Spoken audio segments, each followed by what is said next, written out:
$1,000. 1953. A factory worker in Ohio named Robert. He invested $1,000 into a diversified stock portfolio. Not sophisticated strategy, not a large amount, just a decision to put money somewhere it could grow and leave it alone. He told his wife, "This is for the children, don't touch it." 70 years later, that $1,000 became something that permanently changed what was possible for 3 generations of one family. Not through luck, not through investment genius, through one principle that Robert stumbled into without fully understanding it: time, and the refusal to interrupt compounding.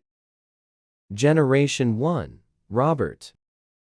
Robert invested $1,000 in 1953, set up automatic dividend reinvestment, added small amounts occasionally over 30 years. Total additional contributions in today's dollars, approximately $12,000. He never touched the original investment. By 1983, when he retired, the portfolio had grown to approximately $47,000 on $13,000 in total contributions. He spent some in retirement. When he died in 1994, approximately $38,000 remained. He left it entirely to his daughter Carol with one instruction: don't spend the principal, pass what's left to your children.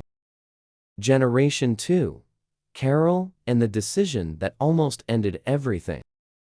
Carol inherited $38,000 in 1994. She was 41, teacher, married to a mechanic, 2 kids. Combined income roughly $62,000 annually. They needed a down payment. The house they wanted cost $160,000. They had $20,000 saved. The $38,000 inheritance would have solved the problem completely. Carol almost used it. She called her father's financial advisor first. The advisor showed her one number: $38,000 invested in 1994 at historical market returns over 26 years. Approximately $800,000. Carol bought a smaller house using only the $20,000 she and her husband had saved. She left the inheritance untouched. Over the next 26 years, she added approximately $400 monthly from her teacher's salary. She held through the dot-com crash of 2000 to 2002. She held through the financial crisis of 2008. Both times the portfolio declined significantly. Both times she kept contributing. Carol retired in 2020. Portfolio value: approximately $840,000. From $38,000 inherited plus consistent monthly contributions, plus 26 years of compounding. In her estate plan, she designated $600,000 to be split equally between her 2 children, $300,000 each. Generation 3. What $300,000 becomes. David is 42. Sarah is 39. Both are working professionals who don't need the inheritance to survive. If both invest their $300,000 and continue contributing from their own incomes until retirement at 67. David, $300,000 plus $2,000 monthly contributions over 25 years at 7. Approximately $3,250,000. Sarah, $300,000 plus $1,500 monthly over 28 years. Approximately $3,480,000. Combined third-generation wealth, approximately $6,700,000. From Robert's $1,000 in 1953. The math that makes this real. Let me be precise about what actually created this. Robert's $1,000 plus $12,000 in additional contributions over 30 years, $38,000. Not extraordinary returns, just time and dividend reinvestment. Carol's $38,000 inheritance, plus 26 years of $400 monthly contributions, $840,000. The inheritance alone, at 7% over 26 years, would have been approximately $220,000. Her contributions added the rest. Generation 3 starts with $300,000 each before adding a single dollar of their own money. The multiplication across generations is not magic. It's the mathematical reality of compounding applied to a base that was never permanently interrupted. The 3 decisions that determined everything.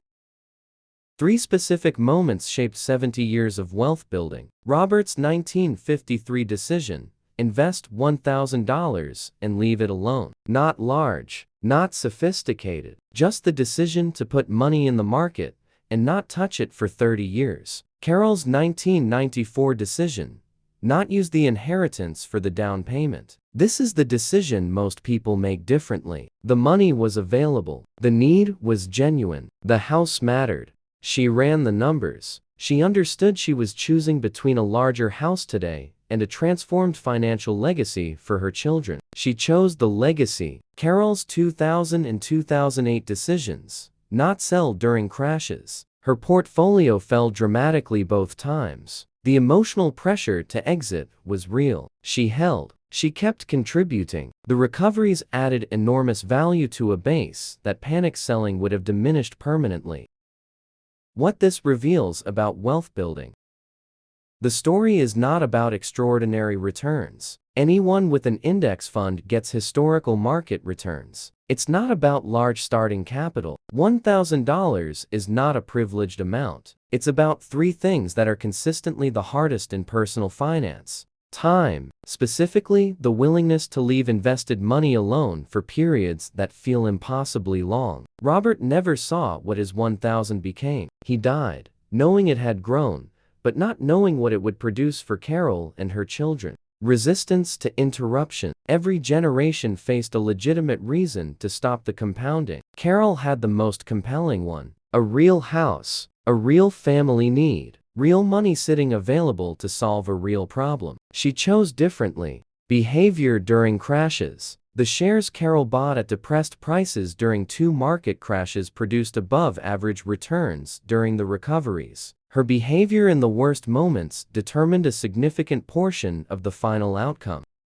What you can take from this: you're probably not Robert. You don't have a portfolio that's been compounding since 1953. But you might be Carol. You might be at a point where a decision about whether to interrupt compounding or protect it will determine what's possible for the next generation. Or you might be at the very beginning. You might be making Robert's decision right now. Here's what the family story makes concrete: the money you invest today is not primarily for you. It's for the version of you 20 or 30 years from now. And if you make the choices Robert and Carol made, it extends beyond that. The best time to start was decades ago. The second best time follows the same logic it always does. You don't need $1,000. You need whatever you have. And you need the decision to not interrupt what starts when you put it in. $1,000. 1953, Ohio. 1 family, 3 generations. 3 decisions not to interrupt the compounding. $6,730,000 in potential third-generation wealth. Not from genius, not from privilege, not from extraordinary returns. From time. From the decision not to stop. The compounding when stopping felt rational. From behavior during the hard moments that preserved what the easy moments had built. Robert never knew what his $1,000 would become. Carol almost used it for a down payment and didn't. David and Sarah haven't made their decision yet. You're making yours right now. Every dollar you invest today is Robert's $1,000 for someone who comes after you. The question is whether you'll make the decisions that let it become what it can become, or interrupt it for something that feels important today and won't matter in 70 years. The compounding doesn't care which you choose. It just responds to it.